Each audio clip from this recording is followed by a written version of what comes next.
পিন্ধনত কোলা টি-শাৰ্ট,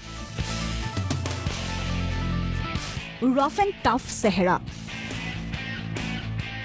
অনবৰত সদা সতৰ্ক তীক্ষ্ণ দৃষ্টি। বৃহস্পতিবাৰে পুৱাৰে পৰা কাৰাগাৰৰ দুৱাৰমুখলৈকে ছলমান খানৰ ছায়াসংগী হৈ আছিল তেওঁ। নাম শ্বেৰা, আচল নাম গুৰমিত সিং জলি। 20 বছৰ ধৰি ছলমানৰ নিৰাপত্তা ৰক্ষীৰূপে আছে শ্বেৰা। য'তেই ছলমান তাতেই শ্বেৰা। বৃহস্পতিবাৰে নিশা ছলমান খানে যোধপুৰ কেন্দ্ৰীয় কাৰাগাৰত কটোৱাৰ সময়ত গোটেই নিশা জেলৰ বাহিৰত আছিল শ্বেৰা। নিজৰ দায়িত্বৰ প্ৰতি ইমানেই সচেতন তেওঁ। এই কামৰ বাবে তেওঁ ছলমানৰ পৰা কিমান টকা বেতন হিচাপে পাই জানেনে?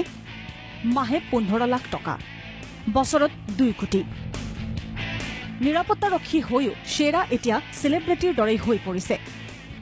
যোৱা বছৰ ভাৰত ভ্ৰমণলৈ অহাৰ সময়ত জাষ্টিন বিবাৰৰো বডিগাৰ্ড হিচাপে আছিল Shera. Michael Jackson, Will Smith, Jackie Chan আদিৰ দৰে তাৰকায়ো পাইছে শ্বেৰাৰ সেৱা।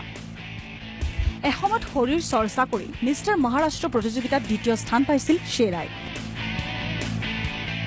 শ্বেৰাৰ একাগ্ৰতাত আপ্লুত ছলমান খান। তেওঁৰ সন্তানক বলিউডত সুযোগ দিয়াৰো প্ৰতিশ্ৰুতি দিছে ছলমানে। কিন্তু সেই আশাত নহয়, নিজৰ দায়বদ্ধতাৰ বাবেই ছলমানৰ ছায়াসংগী হৈ ৰৈছে শ্বেৰা। নিউজ ডেস্ক, প্ৰতিদিন টাইম।